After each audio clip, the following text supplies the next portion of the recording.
If you want to hear about St. Louis, tune into the Bucket List Show weekly. Hear what Marissa and Luke say. It drops every Wednesday. Got a dope new guest every single week. Buckle up for the ride. Who's it gonna be?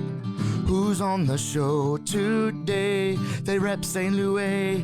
What to do in the loo on a late night, or maybe what to do on a date night. Yeah, Bucket List has you covered. They know what's going on. What's going on? They'll give you, hey, 18 different things to do, or 19 if you need one more to choose. Yeah, this city is a place we call home. A place we call home. Yeah.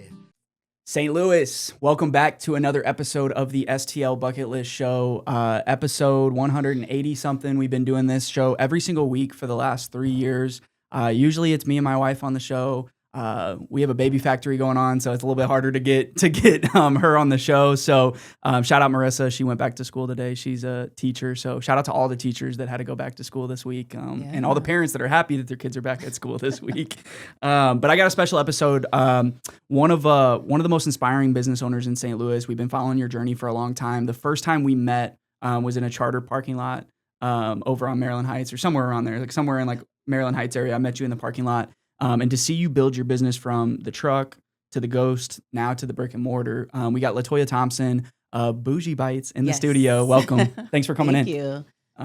So I want to start out by talking about entrepreneurship, because a lot of people see Bougie Bites, they see the brand, they see all the things that you do, and it inspires them. But like, what led you to a life of entrepreneurship? How long have you been in? Because you've been creating and having your own businesses for a long time. Like, this isn't something new for you. Yeah, that is a good question. I mean, it wasn't by choice. Yeah. You know, it was by necessity. Mm-hmm. Like, I was taking care of my grandmother at the time. I was working as an e-commerce merchandiser for New Balance. Okay. My degree is in fashion merchandising. Mm-hmm. So I kept missing, like, days of work or just, like, being late. And, like, I'm a hard worker. I'm a good worker. Like, Mm-hmm. I've always been a really good employee. So it's just like, maybe I can do something on my own, because I was doing personal styling on the side as well. Mm-hmm. And I just was like, yeah, I'm going to leave and then try to just do this full time, I guess. Right. And figure it out along the way. Mm-hmm. And that was like, my first business was back in 2009.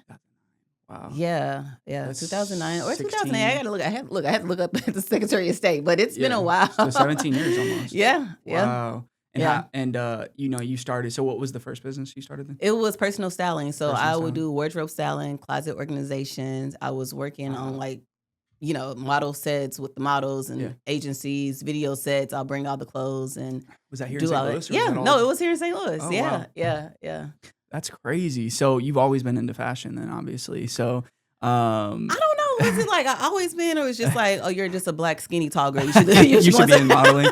Well, all the big shows were out then too. Like my wife would always watch all the shows, like all the America's Top Model and all that America's jazz. Top Model Yeah. was on there. Rip the Runway. Rip the Runway. And then nowadays, like even more like fashion is an expression. And I feel like you express like your creativity now through Bougie Bites. And through some of the other stuff that you've done. So coming from an entrepreneur, and especially a woman in entrepreneurship, is there any any pieces of advice you give? Because we have a lot of young listeners that, that want to start their own business. And I feel like nowadays it's a lot easier with the internet. And I don't know if I'm lying because of that. I don't know. I think because people just show like the glorious part of being an entrepreneur. Like you obviously can set your own schedule, but they don't show the parts that like, okay, one day you don't have any money in your account. Like, okay, how I'm finna pay rent? Like when you work a regular job, I work 40 hours, I make X, Y, and Z. This is how much my check is going to be. Yeah. And that's a sense of security. Mm-hmm. Like entrepreneurship is very risky and people just like, oh, I want to be my own boss. I'm going to try this. Like you need money. At the end of the day, you literally need money to make money. Mm-hmm.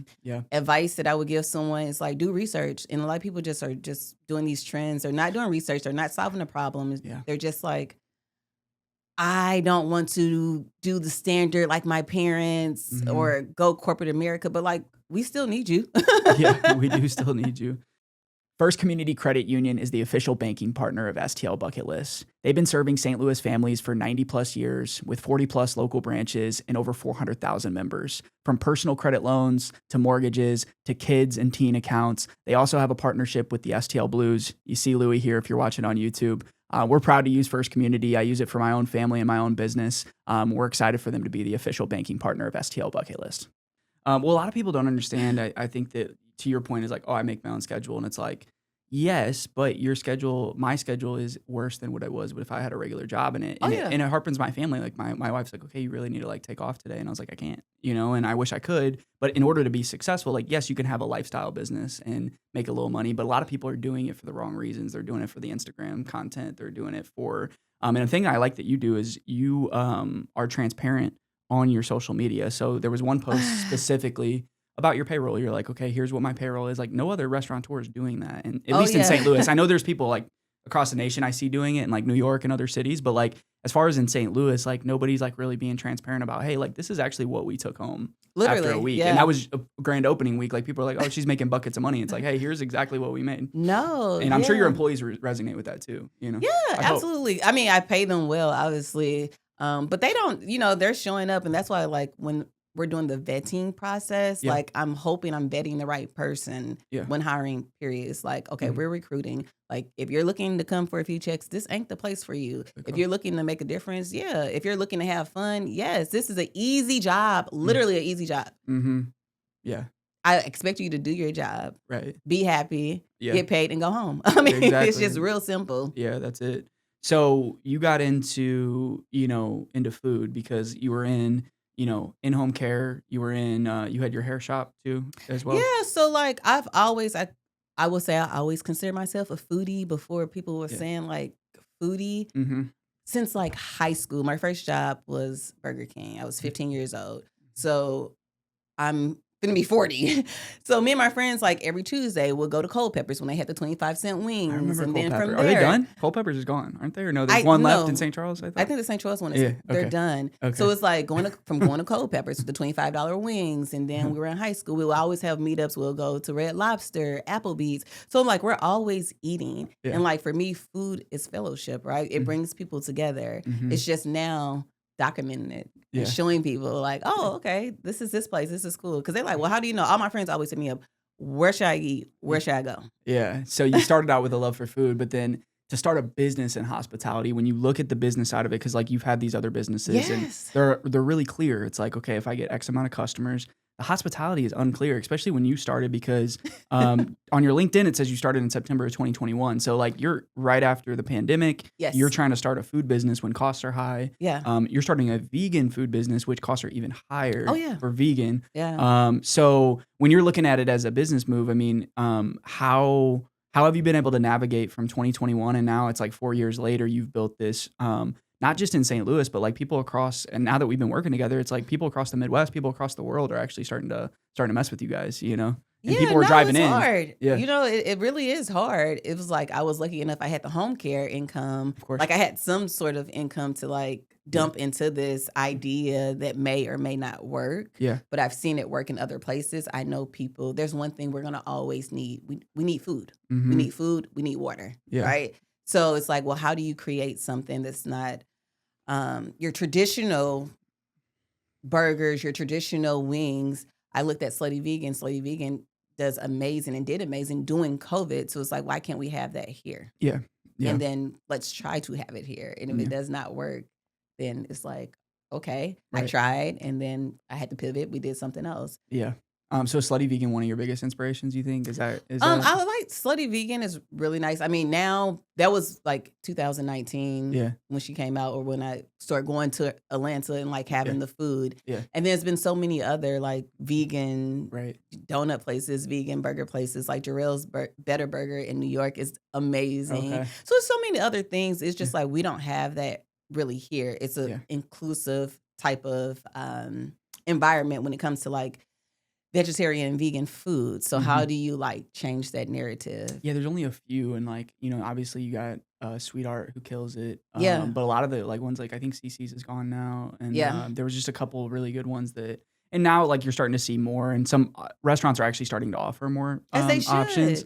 But what you did was you created this hospitality brand, and I love how you mentioned that you had the other business. So a lot of people, and I have kind of a similar story of like when we started STL Bucket List, like I had another job until I got to the point where that income replaced that income. And a lot of people are just like, oh, I'm just going to start this. You project, oh, it's going to cost this much. It always costs 4X what you think it's going to cost. Yes. And same with Sauce Magazine. Like we wouldn't have taken on Sauce Magazine if we knew we didn't have income coming in from other places, because it's one of those things where it takes time. Like this might take a year to become profitable. We don't know. It could be longer. And same with Bougie Bites. It's like each year you become profitable. Yes. And I don't know your business, but you probably dump all that money back in. And at the end of the year, it's like, oh yeah, we did great. we sustained. But like having a sustaining brand. So what does the future of Bougie Bites look like? Because now that you have the brick and mortar, you've been able to get come up with, there's new challenges I'm sure that come with the brick and mortar. You're open every day. Or not, you're just open all the time. Initially, it was open every single day because like that's what we were doing with the Ghost Kitchen, and that's you learn quickly. Yeah. So in the Ghost Kitchen on Hampton, we were open every day. It was late night, and people were actually ordering and coming. Of course. In Overland, no, it's like crickets after 10:30. So it's like okay, we have to pivot. Yeah. Tuesday, we did a sales analysis. Tuesday was the slowest day. Okay. Like labor costs, it cost me $750 per day in labor. Okay. So if I'm not making that, then we can't be open. It's just that. At least that plus some because you got to pay for food costs too. So exactly. And then your staff, it's nice to have a built-in day for your staff, to be off and stuff like that. But so you're looking at Overland, but like let's just say you did Bougie Bites concept in a different neighborhood. That might be a whole different concept. That might be the late night. There might be a lunch element at like other places. Like I could see you at the airport and stuff like that. So it's just like understanding the demographic area, the geographic area of your people. So if it's not working, you have to figure out a way like, okay, so what can we do to make this work? Exactly. So when we talk about research and development, this is something that I love to do with my business. I love to try things and research. So one of the ways that I see you research is you go out to eat. So that's a good way to get that food. But you're probably on social media, it seems like, studying some of these brands, seeing what people are doing. I mean, what's some of the best ways that you get inspiration? Yeah, yes and no. I love social media myself personally. And then I do a lot of traveling. So I live in St. Louis, but then I have a condo in Miami. So I go there once a month. Yeah. It's just changing the scenery. Yeah. And getting inspired from that. And Mm-hmm. then too, just like every day, literally every day I'm inspired by different things. Right. Whether that's just like when I'm trying to do my 10,000 steps and I'm walking, or you just in general. Yeah. Because you have to continue to keep being inspired, because if not, then you'll get burnt out. It helps when you go to Miami though, because you meant like Miami's such a elevated city now. Yeah. And like I think they're probably a top 3 city in America now. I think right behind New York, and they're probably even crushing LA at this point. I mean, Miami's different. It is different. Yeah, it is different. So you get to see Miami though, and you get to see like, oh my gosh, look at these skyscrapers. And I live right in South Beach. Yeah, you're like, look at these skyscrapers. The guy that owns the Dolphins and Hard Rock and all those stadiums, like he's putting a bunch of money into like a bunch of stuff down there. F1's going down there doing the racing and all that. Like, so you're seeing Miami and you're like, okay, well, in 5 years, some of these concepts will be in the Midwest. So it's like, how can I like see what I'm seeing on the East Coast? Because like you see the most elevated things down there. You do. But it's a different audience. And then you go to Miami's way different than Overland, Missouri when it comes to where people eat and how much money they spend on food. People are traveling everywhere. Like people are coming from Illinois to come over here. I'm like, oh my goodness. Well, I saw the one message on Instagram. Those 2 girls, they're like vloggers. They like drove in. They did like a vegan road trip. Yeah. What were they? Yeah, they like went across. I guess they like drove through to a bunch of spots. Yeah, that was pretty cool. So how important is the feedback that you get? Because it seems like you pivot quickly, where a lot of other restaurateurs and like restaurant owners, like they're stuck in their ways. They're like, this is how I do things. This is how my grandma cooked it. This is how this happened. Like, it seems like you immediately take feedback and you're like pivot quickly. Like you don't wait. Absolutely. You don't wait for something bad to happen. Well, because it's like like without the customer or whatever, you don't have a business. Yeah. So if I'm going somewhere and I'm like, hey, can I get this without X, Y, and Z? And it's like, oh no, the chef does not do any modifications. Or you have to, before you order, give me your credit card. Like, it's just things like, because I want my customers to feel happy, right? I want you to enjoy. Yeah. This is quick. It's not fast food, you know, but it's a fast casual place. But I want you to enjoy your meal. And how do you do that? Okay. Add modifications. I can't really do anything on pricing right now, but I can do other things like make the environment welcoming, like acknowledge me. Yeah. I want to know how was your meal, because you may come 2 or 3 times in a week, but it does not mean you had that same experience when you went on Monday that you had on Friday. And I need to know that. So that's why I have the employees call, hey, we're just doing a follow-up. We want to thank you for coming, because you didn't have to come. It's so many places on page you can go to, and way cheaper to eat a meal. Yeah. You didn't have to come here. So we want to thank you first for coming to Bougie Bites. And then is there any feedback that you would like to provide us? Yeah, that's amazing. And then taking that and like, okay, well, we need to change this, or we need to do X, Y, and Z because the guest wasn't right. Well, if one customer has that, then there's a bunch of people that didn't say anything. Yeah, and the guest experience is very important to me. Yeah. Beyond the food, it's the guest experience. For over 150 years, SSM Health has been providing hope, healing, and opportunities to the St. Louis community. With over 40,000 employees across 4 states, they're not only delivering exceptional care, they're one of the region's largest employers, shaping the future of healthcare. We're proud to present SSM Health as the official healthcare partner of the STL Bucket List Show. If you've dreamed of a career where you're truly making a difference every day, SSM Health can help you take that to the next step. Learn more at their website in the link in the show notes. Well, that's what matters. Like, there's a lot of places I go to that I don't go for the food. I go for how they make me feel when I leave there. And I want to feel like, so it's everything in life is a value exchange. So, you know, if me and my wife and my daughters go out somewhere and we spend $100, it's like, it's not about the $100. It's like, did I feel like I spent an hour there? Was that worth my $100, worth my hour? There's sometimes where it is like, they're super accommodating to the kids. There's sometimes where they don't have high chairs. They don't have, and every place is different, but it's like, we remember those things. It's like, I'm not going to take my kids back there. I'm like, it's a lot of places that don't have a changing station in the bathroom. Yeah. I'm like, that probably should be a requirement. You know, like, especially if you are a full service restaurant. Yeah. Yeah. No, it's, so like those little things all matter. And like, there's places that I go to that, you know, there's amazing food everywhere. And I think St. Louis, specifically, like, although we're a small city, and you've probably seen this working with other restaurateurs, is like, you see these people that are doing amazing work. You find your lane, and I feel like you're in your lane and you know what you do well, and it's what you can control. And you control the way people feel, the branding, the way people feel when they're attached to the brand. That's why you've built such a big following, because there's brands that don't have as near as a following as you, that have been around a lot longer than you. So it's like, you've built this kind of loyal following. So, and you noticed it in your grand opening, like the people that came out and supported you. And being in St. Louis, it's like, you know, first impression is everything, but especially where you're at in Overland, it's like, you have to have that local base, because eventually people are going to stop traveling in as much, and you have to make sure that you have that the locals come in. And well, people are going to search for alternative regardless. Like, whether Bougie Bites is here or not, there's always somebody like, oh, I don't eat meat, or I'm not eating meat right now. I want something else. I don't want X, Y, and Z. That's too far for me to travel. What's convenient in my area that I can get some food? Exactly. So Bougie Bites, what's the future look like for you? I mean, do you want to expand to more locations? Do you want Absolutely not. No. No, like, it's like when people ask that question all the time, like, what's next? It's like, there's nothing next right now. So like, I'm enjoying this moment, and I'm going to let that moment like be there, like I want to sit in it. Like, I don't want to rush it too much, but I definitely don't want another location. It's just like, I want this to be a destination place. Now, would I put the truck out somewhere else? In another city? It's a strong possibility. That's a good point. But just like one brick and mortar is fine. Like, I want people to come to St. Louis, try the food, like, make it a destination. Even the people who live here in St. Louis, that's still a destination spot. Yeah, I listen to a lot of like business coaches, and sometimes like everybody's like, oh, I need the second location, I need the third location, then I'll finally make it. And then what happens is each location gets worse, and then you end up making the same amount. Yeah, it's managing 3 locations. So having the truck and having the flexibility to be able to pop up like at Foodies Eat First Fest this weekend, and just be able to like go around the city, and then be like, hey, by the way, we have a brick and mortar if you want to catch us any day of the week, you know? So, no, I like that mindset, because it's not all about, you know, it's about enjoying the moment and being present in the process of like, you know, this is my baby. Now you get to like be in being in a brick and mortar with your logos on the ceiling. Like, you've been doing all these social media videos. What's the story about that? What made you do that? No, because I just saw them pop up. The first one I saw was the review one. The review one is hella funny. Yeah, no, it was so like that was random.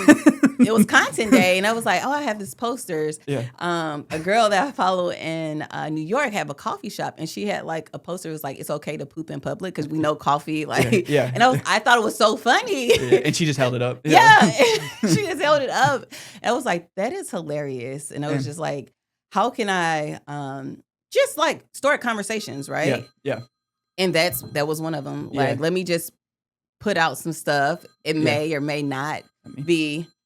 It may or may not be, you know, it may or may not be controversial, or it may be a conversation, or The funny one that you just did was the DoorDash login. For my ex? Yeah, from the ex. I don't know if that was true or not. That might be. No, okay. I didn't. Well, it's like, it's just funny shit. It's funny and it get people engaged and it's like, Yeah. oh wait, let me stop. Like, what did I just see? What I just saw on there? Well, and you do it over and over and over again, and you can kind of see it's like now because that's one thing that you do is like you're building the brand attached to you as well. So like. Yeah. That shows people it's like, hey, if I want to make this work, like let's just say that 1 or 2 people see that every day and they're like, I want to go support her. It's like every day it just adds up. Oh yeah. No, that's so funny. Yeah, the petty one, the couple of them were petty. The 1-star one killed me. That one popped off a little bit. Oh yeah, that was one that people were like going back and forth. And it was just like it's okay, like because it's like we've been around obviously, when we launched in 2023. Yeah, but like reviews really don't bother because that's always been a thing. Like people always say like overpriced, but it never say the quality. So it's just like okay. Yeah, it's so hard. Your business is so tough. Like hospitality, I like admire you guys so much because of how tough it is and then how slim the margins are and then also how hard it is to get staff. Like every part of it's hard. Like nothing is easy. Is there anything that's easy? No, not really. No. Not really. No. No. So I want to talk about your favorite spots though. So that is the STL Bucket List show. So when you're not at Bougie Bites, you're not in Miami, you're not traveling, you're not in Atlanta. What are some of your spots in St. Louis that make you feel bougie? So like, are there any like spots on your bucket list? Like maybe when some friends come in town or maybe when it's a date night and you got something special happening, like where are those spots that you're going in St. Louis? On a regular base at the Ritz-Carlton lobby. Oh, okay. Really? The sushi bar? Or the bar, period. Oh, okay. The lounge, they've renovated. That's bougie. Oh yeah, like we're hanging out here. We're going for drinks. We're going for small appetizers. Like I'm there on a regular basis. Yeah. The STL Bucket List show is proudly sponsored by Suede Dispensary. With 11 Missouri area locations, Suede does so much for the St. Louis community. We've been working with this team for a couple years back since medical was here, and we're excited to support their new product launches, events, and community initiatives. We couldn't be happier to work with this premier cannabis brand, and we're excited for them to sponsor the show. Enjoy the rest of the podcast. Yeah, that's a good spot. Yeah, and it just make you feel good. Like, oh, okay. We did the omakase tasting there. They had like this big omakase. Casa d'Alfonso was really nice. And then they got the cool cigar lounge too, which is fun. Yeah. Which is the members, but just like the lounge is yeah. And then they already they start dancing there. Like start on music. the weekends. They have live music on Friday and Saturday. So Ritz-Carlton. So is that a girl's night or is that a date night? Either one? It's either one. Yeah. So I love there. I go to Sasha's on Demond a lot. Yeah. Like, that's a really good patio. It's about to start being patio season too. Yes, it's a hot summer. Absolutely. Sasha's then get some ice cream at Clementine's after. They got a little ice cream there. They do. What about lunch? You got like a lunch spot? So some of my go-to lunch spots is 801 Local, Brick Tops, Capitol Grill. Okay. Yeah. Yeah. So those are your 3. So you hang out in Clayton a lot? Yes. Yes. Downtown, it's just like I work out here. Yeah. I live out in West County. I'm downtown, the parking, I kind of get frustrated. So I was surprised on Sunday at the Foodies event that because I was like, if I don't find parking, I told myself, if I don't find parking, I don't know if I'm going to be able to. Yeah. Oh, the truck. And you ended up getting like right out front. Too, yeah. Somehow. You probably parked illegally maybe, but who cares? Yeah, it's just a little confusing with the whole parking situation. But yeah. So you like working in the truck, so one of the things I actually wanted to talk about is you came from hospitality, but you're not a chef. So that's sometimes difficult because if something happens like in different businesses, like let's look at we just had Parimba on one of our episodes. Like if his head chef is out, like he just goes and cooks. Yeah. So you have to like really empower your team and empower your leaders because like you're not hopping in there and cooking. Oh yeah, I will. Like I know how to make every single dish. But that's not your part of the business. Though. That's not. But it's just like. Obviously, I'm never going to create a business that I cannot, if I don't have any employees, that I cannot run and operate. Of course. Effectively. That's just that. I mean, it's not like I'm cooking some of these most fancy dishes. We're talking about burgers on a grill and fried French fries.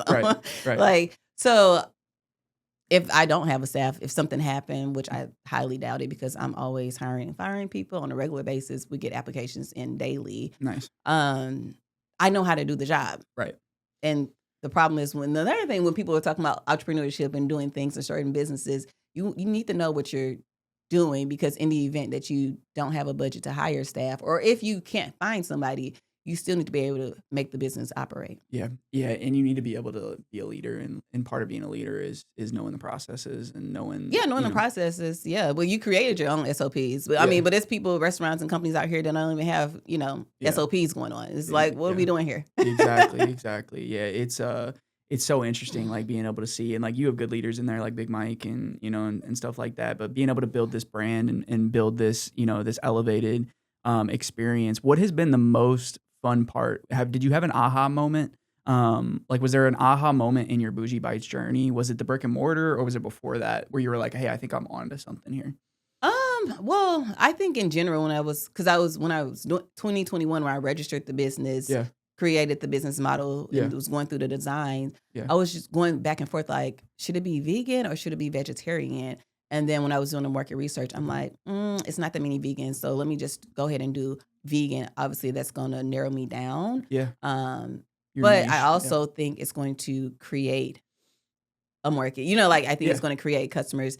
And particularly, I'm going to do something even crazier. My target audience is not vegan people. So it's like, you're not a chef. That's one. Yeah. Then you're selling vegan food, which is fast casual food almost, to non-vegan people. What are you doing? Yeah, and we were talking upstairs before you came here, like, about the ad strategy. She's like, Latoya wants to do this. I'm like, okay, hold on, we'll talk to her after. But I'm like, she's like, I want to retarget non-vegan people. And I'm like, okay, well, hold on, like, we only got, so like, I understand what you're saying. So like, when you think about your niche, and I think we struggle with that too. It's like, do we work with restaurants? We love working with restaurants, but we also understand that other industries are almost more profitable sometimes, because you can work with construction companies, hotels, apartment complexes. But like, we enjoy working with restaurants because we like to have fun with what we do. We like to create and we like to do all these things. But like your niche, that's so funny that you say that, because it's like, I'm trying to open up, like me, for instance, like somebody that eats meat maybe 4 to 5 times a week, somebody that's like, hey, one day a week, I want to go plant-based. And it's Monday, plant-based Mondays, or whatever we want to do, and kind of setting that trend.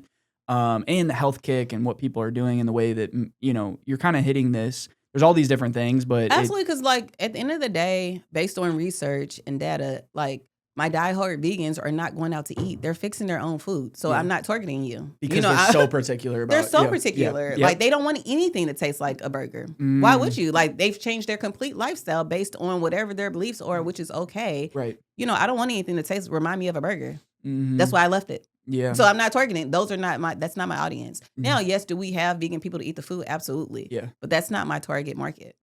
Looking for something light, crisp, and absolutely refreshing? Zwickle Light by Urban Chestnut is the official light beer of the STL Bucket List show. It's less than 100 calories, and it's the perfect drink for summer. Enjoy a beer at the beer garden, in the Grove, or chilling at home in the backyard with your friends and family.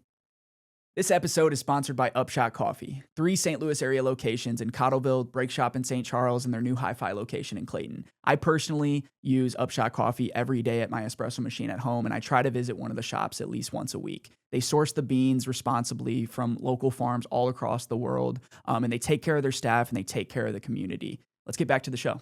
Yeah, no, because you're right, because like, it's the same with like gluten-free people and all those, is like, they're so particular about stuff that it's, I mean, they have to be because of health issues and health concerns and different things like that.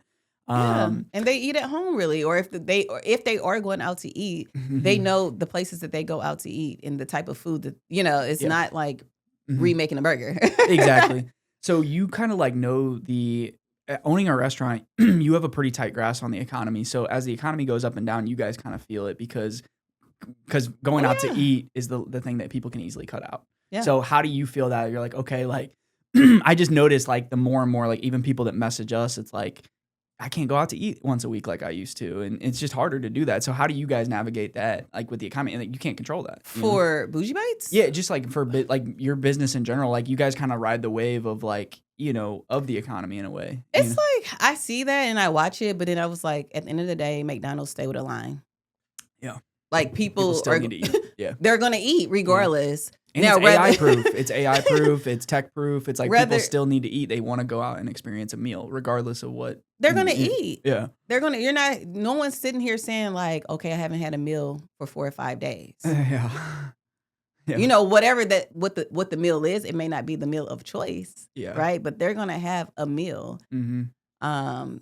And then they're going to budget for that. If that's something like, if your lifestyle is like, you like to go out to eat 3 or 4 times a week, right? Then you're going to continue to do whatever you need to do to continue to have that in your budget. Exactly. And you can cut other things. It's like maybe cut that shopping budget down and Yeah, you cut that eat coffee. Yeah, We get coffee. Yeah. People get coffee every single day. Yeah. They don't have to go to Starbucks. Yeah, no, that's right. That's right. No, you're absolutely right.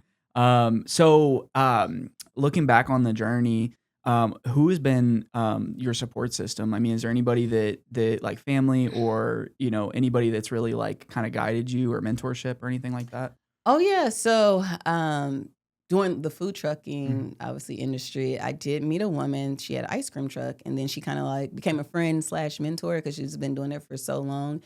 Even though the product is different, but it's still the very much same concept. Yeah. On like booking or just things that it was like, oh, I didn't think that. I was just showing up without doing a minimum or without having a booking fee. And then just like being okay with like people may say it is too high. Okay, well there's plenty of other trucks that you can book. Right. Yeah, no. And just being okay with that. Standing on business and stuff like that. Yeah. No, that's and of course any and everybody, like I'm a consumer, so everybody want to cut costs. Yeah. Yeah, it's crazy. Like being in business, like I think that, from the outside looking in, and I look at my numbers so hard and we want to offer the best for our employees too. So like our number one employee is taking care of if we take care of our customers and we take care of our employees, in tune, it will take care of me. And it's like, how do we do that the goal, first? Right? Yeah, like but then it's like you get your own obligations, and it's like, as me, I'm building this family, so then it's like, okay, well, I actually need a little bit more now. So like, how can I create more? And then, but also like still create more for our employees, that one of them's getting married, one of them's doing this, one of them's buying a house, one of them's doing this. And it's like, you get this, I don't know if pressure is the right word. And I talk to my wife about this, but I think it's the privilege to provide. Like, I think being a provider gives you energy, in my opinion, like just waking up, like having purpose. So, oh yeah, I think that's one, but I also think it's like stressful. And I only say that because it's like when I did the personal styling, it was just me. When I did the e-commerce with Heritage 1933, it kind of was just me. And then I had like a social media person. Yeah. It wasn't until 2017 when I did the home care business and I started hiring employees and like going out like, oh my God, I hope this person shows up to this woman's house because she's bedbound. Like, like that's, you're always on. Like you wake up like with almost anxiety, like looking at your phone. You're always on. Yeah. I do that too. Like I look at my phone too early. Like, I've been trying to disconnect. Like, okay, I'm going to wait 30 minutes to look at my phone. But then every time I look at my phone, I say emails from the middle of the night. You're always on. And then the leadership too. It's like no one really talks about that as a business owner when you have employees, like the leadership, the stressors, hiring and firing someone. Because obviously like letting someone go, like obviously they have a life too, but then it's like, well, how do you like make sure that the lines are not blurred and that there's boundaries? Like these are the expectations. You did not do that. So, and be okay with that. Yeah. Even though they may have a family that, Well, and that's important to them because they, instead of leading on and making a bad situation worse, it's like you're almost letting them go free and be like, okay, go do something else. Yes. This ain't for you. Period. Yeah. You don't like it here? Okay. Someone else, you'll be an asset to someone else. Great. Yeah. So it's like when we're hiring too, it's just like, well, I ask them, what are you trying to do? Like, what's your goal? How can I help you? Yeah. Because I don't think you plan on being here. I got this lease for 5 years. If you be here for 5 years, that's great. If not, that's great too. But what ways can I help improve your skill set? Because you're going to always remember. Right.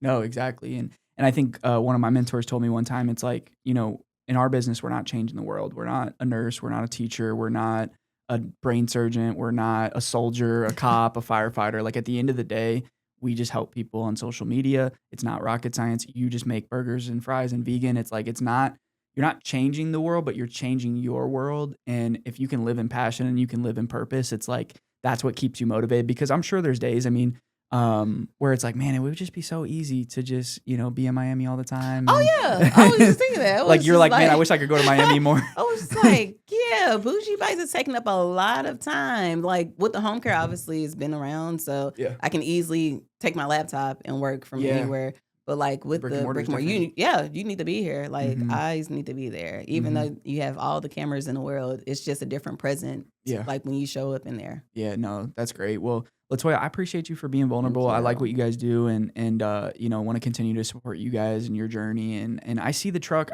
going. I want to see the truck in Miami. You got to pull up to Miami, do a world tour with the truck, yes. which would just be fun. And then kind of like find a way to like create the content, and make Bougie Bites this destination spot in St. Louis. And I think that being a woman entrepreneur, it's few and far between, especially in your industry. Most of the people that own these are old men that own these restaurants that have owned these restaurants for a long time. Old white men. So yeah, old white men. So that's already like you're black, you're a woman, like, yeah. And it's just a way that just in this industry I'm learning too, just like their approach. It's just like, if I was a white man, you would never try to get that off on me. Don't try me. It's just don't try me. Like, let's go. Well, no, I appreciate you. And then one last thing, I have 2 young daughters, so like giving advice to I know you kind of already mentioned that, but like younger women in today's world, it's like, what are some tips and tricks that you've done in your life to be kind of become this strong? Because and I don't know what goes on the inside, but on the outside, you're this strong personality. You do all these things, and you're not afraid to fail in public. So like, what advice would you give to like maybe the younger generation of women? I would just say, stand on business. Like, stand on business.